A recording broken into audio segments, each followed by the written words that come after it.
Assalamualaikum warahmatullahi wabarakatuh. Ashama harka fuune jirra jirtu isin jira warroonni amantii biraallee ada application lama isin barsiisuudhaaf dhufe waan beekan wal barsiisuun cubbuun qabu waan hin beekne walirraa barachuunis aadaa keenyas amala keenyas waan ta'eef har'aan tana application lama isiniif qabadhee dhufeera jechuudha. Application suni yeroo imoodhaan viidiyoo dawwalluu fi yeroo imoo viidiyoo dawwallu fakkeenyaaf abbaa keenyaa ta'uu haadha keenyaa ta'uu daa'ima keenyaa ta'uu abbaa manaa keenyaa ta'uu buleessa keenyaa ta'uu yeroo imoodhaan viidiyoo dawwallu akkamitti viidiyoo waraabbachuu dandeenya warroonni jettanii koomentii namaa jalatti yeroo baay'ee isin laala jechuudha. Fakkeenyaaf akkasuma yeroo bilbila daarektiidhaan nama wajji haasoftan akkamitti rikoordii namaa fi rikoordii ofii haasa illee qabuu danda'a akka jedhuu fi aappiin sun lama jechuudha. Applicationii san lamaan isin agarsiisuudhaaf dhufe applicationii sun lamaan jechuudha. Fakkeenyaaf kunooti applicationii sun lamaan jechuudha. Kuni ka viidiyoo waraabu kuni ka rikoordii waraabu jechuudha.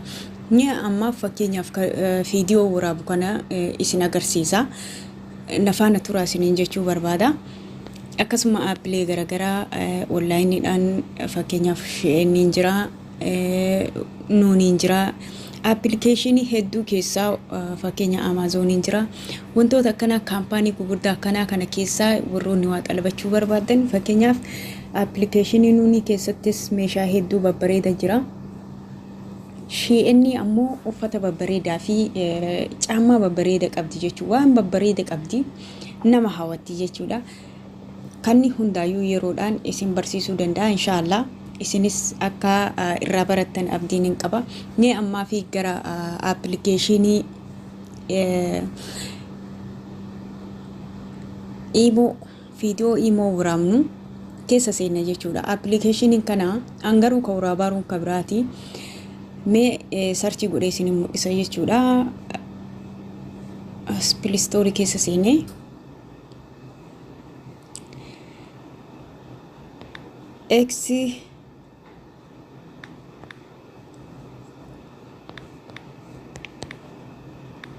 X recorders jedhee barreessa. Kun akkuma argitan kana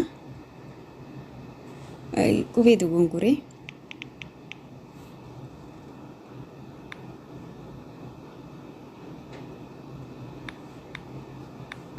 X recorder jedhee barreeffadhee jira. Fakkeenyaaf X recorderiin kun baay'eetu jira jechuudha. Kanni hundiyyuu itti fayyadaman jechuudha. Isa ani ammoo ka irra caalu kan namni miliyoona 100 oli itti fayyadamu gabbuusee jira. Isa kana buusee jira. Meemma fakkeenyaaf keessa seenee si agarsiisuu danda'a.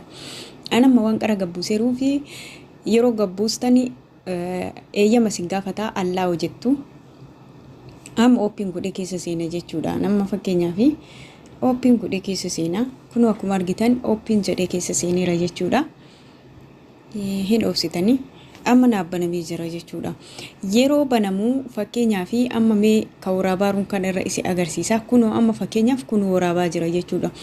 Yeroo inni yeroo jalqaba gadhooftanii bantanii gubbaa kanatti waraabaan jiru isa gadhooftanii yeroo inni siilaa ka'uu jammare ammoo imo kan keessa seentee abbaatti dawwaluu barbaadu san viidiyoon imo san keessatti imo banattee imo keessatti si waraaba jechuudha. Fakkeenyaaf mee amma kana yeroo cufnullee kanuma qaqqabnee cufna jechuudha. Fakkeenyaaf akkuma kana bannutti kanallee banuu dandeenya. Kunooti inni isa kana jechuudha. Akkasitti itti fayyadamuu dandeenya. Mee amma fakkeenyaaf imo keessa seenee si agarsiisa. Garuu an dawwaluun barbaadu yeroo dawwalamu sagalee cufama waan ta'eef dawwaluun barbaadu amma baneera. Keessa seenee imo si agarsiisa jechuudha. Amma fakkeenyaaf mee amma namoota tokko irratti dha ilaala jechuudha. Nama onlaayiniin jiru mee namoota tokko irratti dhayeetiin isi agarsiisa jechuudha. Naa obsitu fakkeenyaaf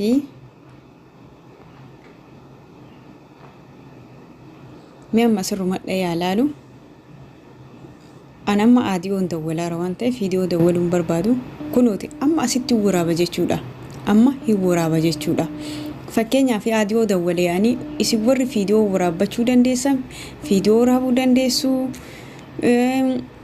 bakka waan barbaadan jechuu akka barbaadanitti waan barbaadan waraabbachuu dandeessu waan ta'eef kanaafi akkana itti fayyadamuu dandeessu siniin jedha ammallee mee gama yeroo rikoordiidhaan nama wajji haasofnu application kana gabbuuftanii calling recorder jedha kunillee calling recorder kanallee gadi buufattan jechuudha Play Store keessa mee fakkeenyaaf Play Store keessa seenee si agarsiisa jechuudha isallee jechuu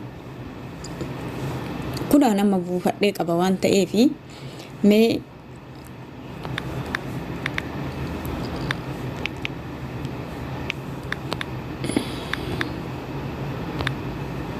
calling recorder kunuti jalqabarrannaa dhufa waan ta'eef kabarbaadan gabbuufachuu dandeessanii isinis jechuudha kunoo amma fakkeenyaaf an kana gabbuusee jira open jedhee keessa seenee jechuudha open jedhee yeroo keessa seenu kunoo agrii tajetto jala jirti agrii gattuqa jechuudha ammas next waan hin jirreef tana tuqa jechuudha Allahu jedha eeyyama kenniif jedha kunoo amma akka silkii keessaniiti isin dhufuu danda'a amma eeyyama kennaaf jechuudha Allahu jedha amma next tajettu tana tuqa jechuudha kunoo asitti next jetti jechuudha ammas next tajettu tuqa jechuudha